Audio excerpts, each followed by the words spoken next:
Welcome to the worst punishment in human history, explained using Minecraft. Let's start with the least worst, but still horrifying, and work our way up to the most dreadful ones. Number 10. The rack. The rack is a cruel torture device that was commonly used in many places around the world. It was designed to get confessions and extract information, usually from criminals, slaves, and suspicious individuals. The rack consists of a rectangular frame with a roller at one end, where the victim's ankles are tied to, and the wrists are secured on the other end of the rack. When the interrogation begins, the ratchets attached to the roller are used to very gradually retract the ropes, slowly stretching the victim's elbows, shoulders, hips, and knees, resulting in excruciating pain, or maybe a nice chiropractic session. As the rope gets tighter and tighter, the victim's joints eventually dislocate, or even worse, their limbs are separated. And in some cases, the torture was so intense that death would occur due to shock or organ failure. If somehow the victim survived the torture, they would be left permanently paralyzed, never to walk again for the rest of their lives. Number 9. Gibbetting. Gibbetting was a common law punishment, and in 1751, the Murder Act was passed in England, mandating the bodies of convicted murderers to be either publicly dissected or gibbeted. The criminals would first be forced into a steel cage that was only large enough for an adult to fit in. Some cages are even designed to fit the shape of the body and are so tight that they will not allow the person in them to move. Then, these cages were hung high in the air next to public highways or waterways for the public to see, and the criminal in the cage is left to die from exposure, dehydration, or starvation. But even after that, the bodies will not be taken down, leaving them to slowly decompose over a long time until only bones are left, serving as a gruesome reminder of the consequences of committing crimes.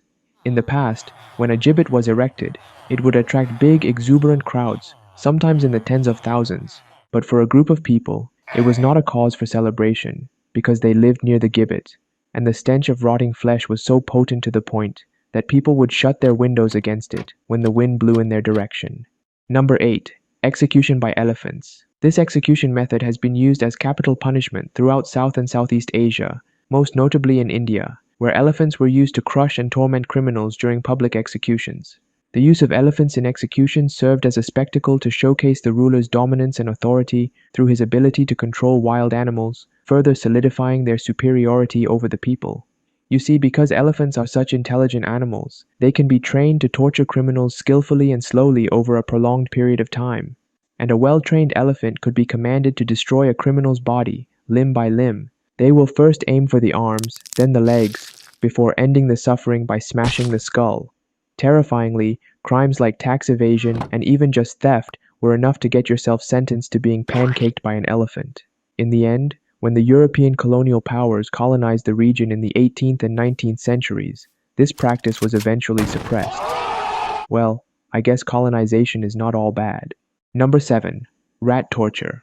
There were many variations of this torture method throughout history, and the most popular one involved placing a rat on a tied-down person's stomach and covering it with a bowl. The bowl would then be heated with a torch, causing the rat to go into hardcore mode, and its only way out is to burrow through the victim's flesh in a desperate attempt to escape. Once inside the body, the rat will then continue to bite and claw through the victim's organs until it finds a way out. All the victim can do is scream in agony as they feel their body being ripped apart from the inside. The victim's screams eventually fade into silence as they succumb to their injuries. It was in medieval Germany that this torture method is believed to have been invented.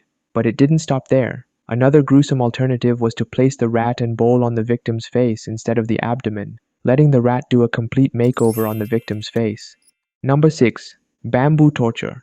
If you didn't know yet, bamboo is one of the fastest growing plants in the world, capable of growing up to 3 feet in just a single day. Now this is important for how bamboo torture works, which I will explain now. First, the victim would be restrained to sit on a growing bamboo shoot, and as the bamboo continued to grow, its sharp tip would eventually pierce into the victim's back door and force itself through the insides, causing pleasurable pain, unbearable pain. And because of how fast bamboo grows, the victim will usually be dead within a day. Another terrifying way would be to tie the victim down over multiple sprouting bamboo shoots in such a way that they would penetrate vital organs such as the lungs or the heart. What makes this torture method particularly gruesome is that it is not only brutally painful but also prolonged, like you can literally feel the bamboo growing deeper and deeper into you in super slow-mo. You might think that this method was being used a long time ago, but as recently as World War II, Japanese soldiers performed bamboo torture upon American prisoners of war, giving them the worst kind of death imaginable. And maybe that is why 2 mushrooms were planted in Japan, if you get what I mean. Number 5. The Oubliette.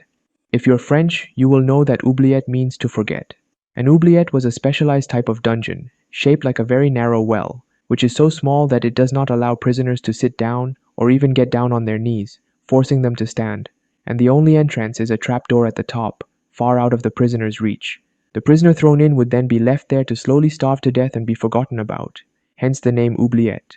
If you think that the prisoner will die a lonely death, you would be wrong, because oftentimes prisoners would be forced to share the cramped space with the decaying corpses of previous tenants, as well as hungry rats that have developed a taste for human flesh.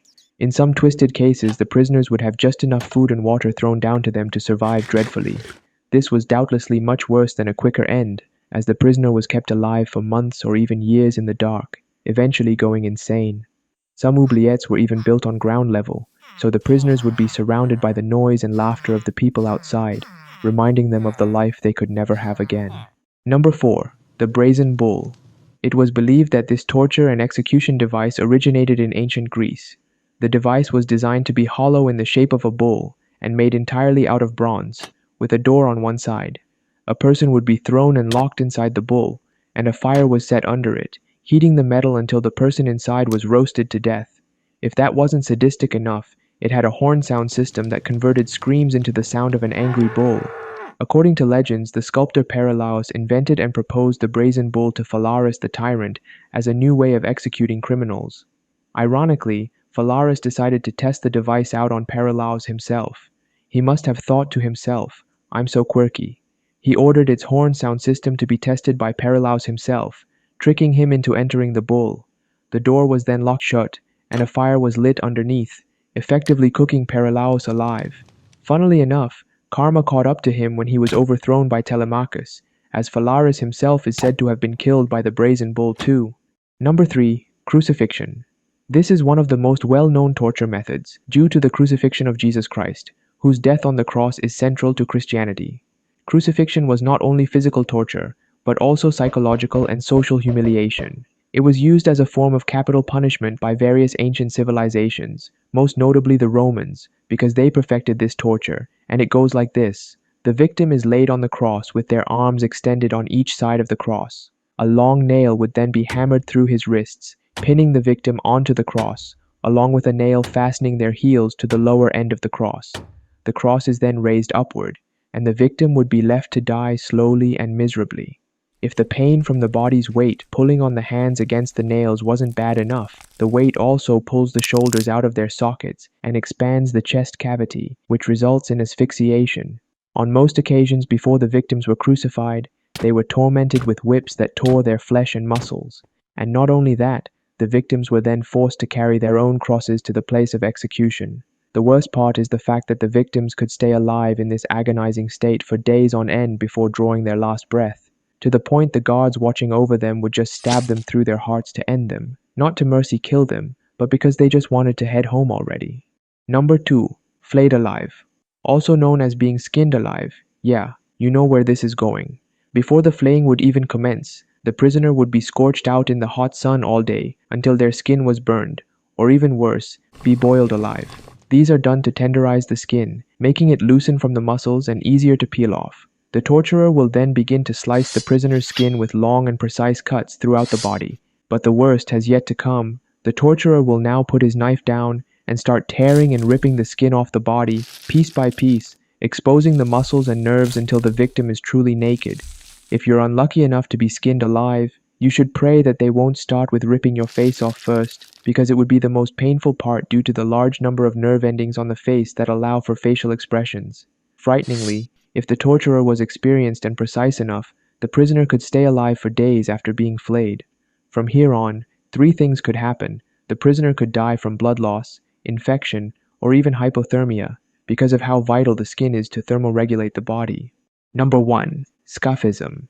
This form of punishment is also known as the boats, because it involves the use of boats, obviously. This horrendous punishment was used by the ancient Persian Empire on people who committed murder. The victim will first be tied down to a boat with their hands and feet outside the boat through the holes that were cut out. They were then force-fed milk and honey until their stomachs were full, and had their whole body drenched with milk and honey as well. The boat is then pushed out to the middle of the lake, leaving the victim to be baked under the hot sun. But that would be just a minor inconvenience compared to what was to come next. The victim will soon have severe diarrhea thanks to the large amount of milk and honey consumed. The smell of milk, honey, and feces attracts bugs, wasps, rodents, and anything else that would like a free lunch buffet.